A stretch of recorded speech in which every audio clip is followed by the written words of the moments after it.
Bonjour à tous. Cette séquence vidéo est dédiée aux fonctions de transfert des systèmes électroniques linéaires. Donc, le concept de fonction de transfert joue un rôle essentiel en physique, donc surtout en électronique, aussi qu'en mécanique et l'optique. En effet, chaque fois qu'un instrument fait correspondre une sortie à une excitation en entrée, se pose le problème de son influence sur la relation entre l'entrée et la sortie. Donc, l'influence du système sur le rapport entre l'entrée et la sortie.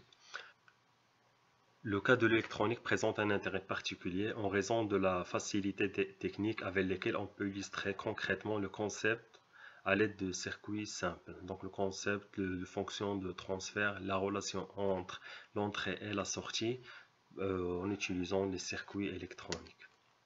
Donc on prend l'exemple d'un circuit RC. Donc on applique une entrée UE à l'entrée de ce circuit et vous avez à la sortie au bord du condensateur une tension US qui est différente de UE, donc la tension d'entrée. L'étude de la relation entre la tension de sortie et la tension d'entrée, c'est la théorie du transfert. Plus généralement, on peut caractériser tout système linéaire en électronique par une fonction de transfert. Donc, une fonction de transfert, c'est un modèle mathématique qui modélise le comportement de circuits électroniques.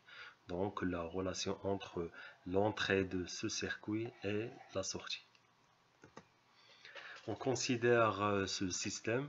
Donc, vous avez pour l'entrée E1, donc la sortie S1. Et pour l'entrée E2, vous avez la sortie de ce système, c'est S2. Donc un système électronique est linéaire, donc c'est la combinaison linéaire des entrées correspond à la même combinaison linéaire des sorties. Par exemple, si on fait la superposition des entrées E1 plus E2, donc la sortie de cette sommation, c'est la somme des sorties S1 et S2. Si on multiplie l'entrée E1 par une constante, la sortie aussi donc sera S1 multiplié par la même constante. Donc d'une manière générale, on considère les entrées E1, E2 qui ont des sorties correspondant donc S1 et S2. Vous avez lambda 1 E1 plus lambda 2 E2. Vous aurez comme sortie lambda 1 S1 et lambda 2 S2. Avec lambda 1 et lambda 2 sont des constantes réelles ou complexes. Cette propriété justifie l'importance de la décomposition du signal d'entrée en superposition de signaux sinusoïdaux par l'analyse de Fourier. Car donc, en utilisant l'analyse de Fourier, on peut représenter un signal par une sommation des sinusoïdes, donc une sommation des sinus et des cosinus, plus une composante continue. En effet, on peut considérer tout signal d'entrée fonction du temps comme une superposition discrète ou continue des signaux sinusoïdaux.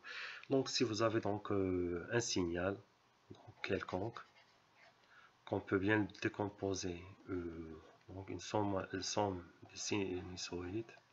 Donc vous avez le E, c'est E1 plus E2 plus E3 plus E4.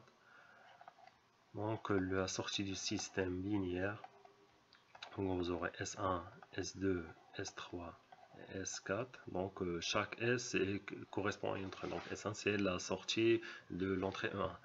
Donc vous aurez, si on fait la sommation de ces sorties S1 jusqu'à S4 par exemple, donc vous aurez la sortie S qui correspond au signal d'origine. D'où l'importance de cette superposition de signaux d'entrée pour les systèmes linéaires. Les signaux sinusoïdaux sont simples car relativement aux opérateurs, ils apparaissent dans l'expression des lois physiques. Ils gardent leur forme lorsqu'on les dérive ou les intègre par rapport au temps. Donc vous avez la dérivée d'un cosinus, donc c'est moins une constante oméga, E sinus oméga t, qui vaut oméga multiplié par le cosinus. Donc vous avez la même fonction cosinus déphasée avec un facteur oméga. La forme complexe de ces signaux donne un résultat techniquement plus intéressant puisque l'opération de dérivation se traduit par une simple multiplication. Donc vous avez cette exponentielle. La dérivée c'est une constante, donc la dérivée de la fonction à l'intérieur de l'exponentielle multipliée par cette exponentielle.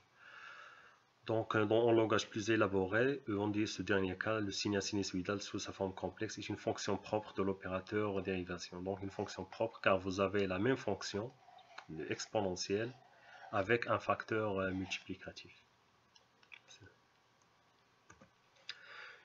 Donc, on considère le circuit RC, donc le même circuit de tout à l'heure. Donc, vous avez l'entrée sinusoïdale UE qui vaut donc une amplitude complexe UEM exponentielle J oméga, de pulsation oméga qui vaut 2πf. La sortie, donc c'est un signal sinusoïdal de la même pulsation oméga avec l'amplitude USM. La relation entre la tension d'entrée et la sortie, donc UE et US, donc on applique un diviseur de tension. Donc vous avez la tension US au banc du condensateur, c'est l'impédance du condensateur ZC sur la somme de R plus ZC. Donc US de T, c'est ZC sur R plus ZC, le tout multiplié par UE de T. Donc vous avez l'impédance d'un condensateur, c'est 1 sur JC oméga. Donc on développe et vous aurez US de T, c'est 1 sur 1 plus JRC oméga multiplié par UE de T. On en déduit donc le rapport US de T sur UE de T, donc le rapport entre la tension de sortie et la tension d'entrée. Donc c'est 1 sur 1 plus J oméga sur oméga 0, pour oméga 0 qui vaut 1 sur RC.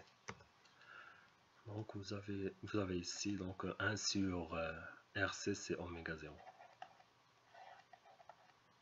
Donc le rapport US de T divisé par UE de T, donc c'est 1 sur 1 plus J oméga sur oméga 0. Il est souvent commode d'introduire dans le nombre sans dimension appelé pulsation soit réduite ou bien fonction réduite. Donc c'est comme une normalisation, on divise le oméga ou bien le F sur oméga 0 ou F0. Ordre de grandeur, donc pour le circuit RC, vous avez un résisteur de 5 kΩ et un condensateur de 20 microfarad. Vous aurez une pulsation oméga 0 de 10 à la puissance 4 radians par seconde ou la fréquence F0 donc qui vaut oméga 0 sur 2π de 1,59 kHz. Pour tout système linéaire, le rapport de la tension de sortie sur la tension d'entrée dépend de la pulsation oméga, appelée une fonction de transfert. Donc la fonction de transfert du circuit RC, c'est HJ oméga qui vaut 1 sur 1 plus J oméga sur oméga 0. Donc la fonction de transfert HJ oméga est une fonction de la pulsation oméga. C'est exprimé en fonction de oméga. Le cas singulier, donc c'est pour les signaux stationnaires pour oméga égale à 0. Donc vous aurez 1. L'équation précédente est facile à interpréter. Le système affecte chaque composante sinusoïdale en la multipliant par la fonction de transfert. Donc vous avez pour chaque fréquence, donc chaque pulsation, vous avez différents H. Donc par exemple, pour un signal continu, donc de fréquence, donc vous avez T, donc vaut l'infini, un signal continu. La fréquence est nulle. Ainsi donc vous avez C1, donc l'entrée égale à la sortie. Pour les signaux donc de basse fréquence, vous avez F très faible, donc le HJ oméga s'approche de 1. Plus on augmente le F, donc H de J oméga va diminuer. Donc si on considère dans les très hautes fréquences, donc en des kilos ou bien en des mégas, donc vous avez 1 sur ce terme qui tend vers l'infini. Donc c'est proche de 0. Donc ainsi donc vous aurez la fonction, la tension US comme sortie est très faible par rapport à la tension d'entrée. Et ça c'est la notion du filtre. Donc l'influence des fréquences sur la sortie US, donc on verra ça dans les chapitres dédiés au filtre. Merci pour votre attention et à la prochaine.